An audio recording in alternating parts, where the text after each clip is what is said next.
आदाब नमस्कार दोस्तों, मैं हूं आसिफ और आज आपको उत्तर प्रदेश की राजधानी के बहुत ही पास उन्नाव जनपद के मोहान लेकर आया हूं। मोहान एक बहुत ही ऐतिहासिक स्थान है।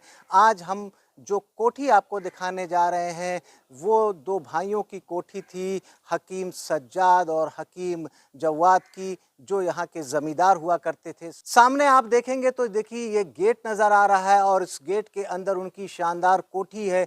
इस गेट को अकबरी गेट कहा जाता है। अंदर जाने से पहले हम आपको इस गेट की वास्तुकला दिखाएं। अस्टर के ऊपर शानदार नक्काशी उकेरी गई है। हालांकि वो नक्काशियां अब धूमिल होती जा रही हैं रख रखाव के अभाव में, लेकिन बहुत ही सलीके से फूल की बेलों को इस पर उकेरा गया है। लखौरी ईंट और चूने का बना ये गेट काफ़ी विशालकाय है। आप इस गेट से अंदाज़ा लगा सकते हैं कि उस वक्त इनकी ये जो जागीर रही होगी कितनी वैभवशाली और विशाल रही होगी, क्योंकि किसी भी महल का गेट उसके महत्व और उसकी वैभवता को बताता है। आपको अगर यहाँ पर दिखाएं तो देखिए कंगूरे नज़र आ रहे हैं, बहुत ही शानदार तरीके से बनाए गए हैं।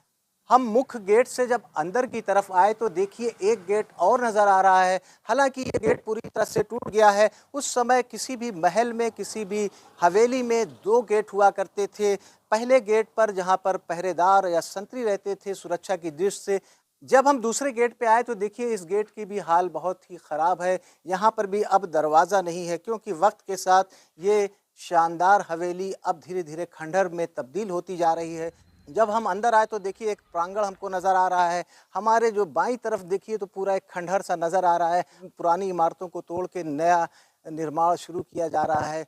हम आपको दिखा रहे हैं सामने ये हवेली 200 साल पुरानी है। हालांकि अब मुख्य दरवाजे पर ताला बंद है, अंदर जाने का कोई भी रास्ता नहीं मौजूद है।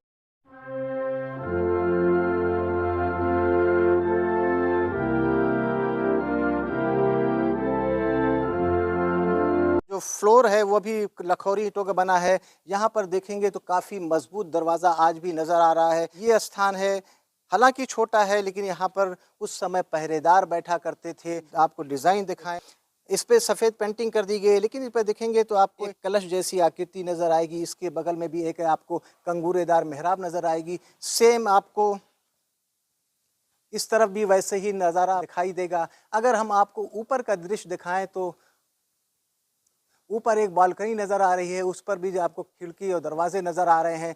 और इस हवेली के दोनों तरफ जो मेहराब बनी है, हाफ राउंड में बनी हुई है, उसके ऊपर बहुत ही सलीके से डिज़ाइन उकेरी गई है। आपको मैं बता दूं कि ये दो भाई हुआ करते थे और ये हकीम होने के साथ साथ इन जागीरदार भी हुआ करते थे। इनकी रियासत मोहान क्षेत्र में फैली हुई थी। और हिस्सा हम आपको दिखाएं, ऊपर का हिस्सा देखेंगे तो मुंडेर बनी हुई है, वो ईंटों को तराश के बनाई गई है। हम कोशिश करेंगे कि इसके बगल का हिस्सा आपको दिखाएं। सामने एक हिस्सा आपको नज़र आ रहा है, वो भी उसी ज़माने का बना हुआ है। इस पर भी प्लास्टर जगह जगह से उखड़ चुका है। हालांकि मेन दरवाजे पर बंद है। और उसके बगल में भी एक दरवाज़ा है, वो भी साखू की लकड़ी का बना हुआ है, वो भी बंद है। पुरानी हवेली का हिस्सा था वो लगभग गिर के ख़त्म हो गया है।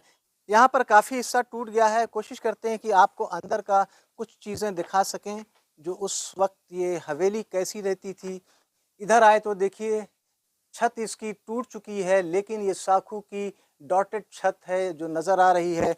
अंदर हम जाके देखेंगे तो काफ़ी स्थिति इसकी ख़राब है। और यहाँ पर भी आपको एक छोटा सा कमरा नज़र आएगा, इसकी भी छत लगभग गिर चुकी है। और अंदर आते हैं तो यहाँ पर एक और कक्ष नज़र आएगा और इस तरफ का पूरा हिस्सा गिर चुका है। इधर का हम आपको दृश्य दिखाना चाहेंगे। सामने आपको देखिए ये झरोखे नज़र आ रहे हैं। ये इससे अंदाज़ा ये लगता है कि ये महिलाओं का स्थान रहा होगा। इस स्थान के बारे में बताने के लिए यहाँ पर कोई भी इस समय मौजूद नहीं है, लेकिन ये झरोखे बताते हैं कि ये रोशनी और हवा के लिए रहते होंगे। और यहाँ पर महिलाएं रहती थीं, क्योंकि जिस तरह की ये डिज़ाइन है उससे अंदाज़ा लगता है कि महिलाएं यहाँ पर रहती थीं, क्योंकि इस डिज़ाइन से आप अंदर से बाहर का दृश्य देख सकते हैं, लेकिन बाहर से अंदर आप नहीं देख सकते हैं। ये उस समय ये ज़नान खाना रहा होगा। और हिस्सा हम चल के देखते हैं।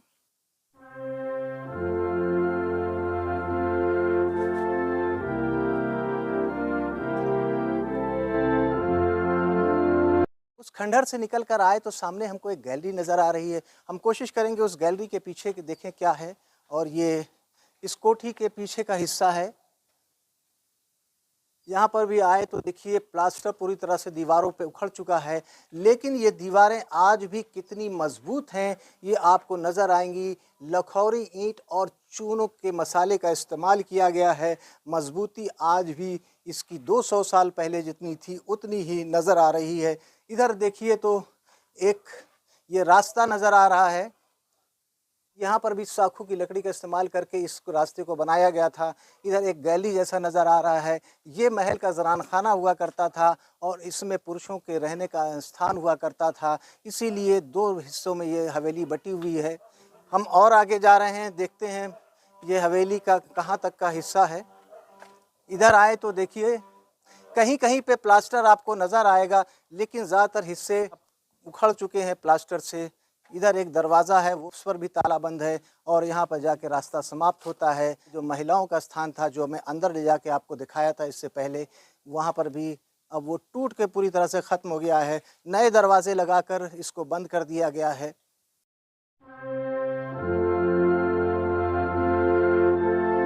ईंटों की डिज़ाइन कितने शानदार तरीके से बनाई गई है।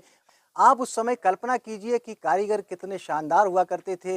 लखौरी ईंटों को तराश के ये एक मेहराब बनाई गई है, कितने सलीके से। हालाँकि इस पे प्लास्टर नहीं है, लेकिन अंदर का जो हिस्सा दिख रहा है, वो उस समय की वास्तुकला को बता रहा है। एक ये स्थान है जहाँ पर चिराग रखने का इस्तेमाल किया जाता था। किसी भी महल या किसी भी हवेली में उस समय आप जब जाएँगे, तो चिराग के लिए और रोशनी के लिए इसी प्रकार के स्थान बनाए जाते थे। हालाँकि हर जगह की अपनी अलग डिज़ाइन होती थी। ये हवेली छोटी है लेकिन काफ़ी मज़बूत और शानदार है। हालाँकि इनके अब वंशज यहाँ पे नहीं रहते हैं। ऐसा स्थानीय लोगों ने बताया कि समय-समय पर ये आते हैं। इसी वजह से यहाँ पे जगह-जगह पे जो भी एंट्रेंस पॉइंट है, वहाँ पे ताले बंद हैं।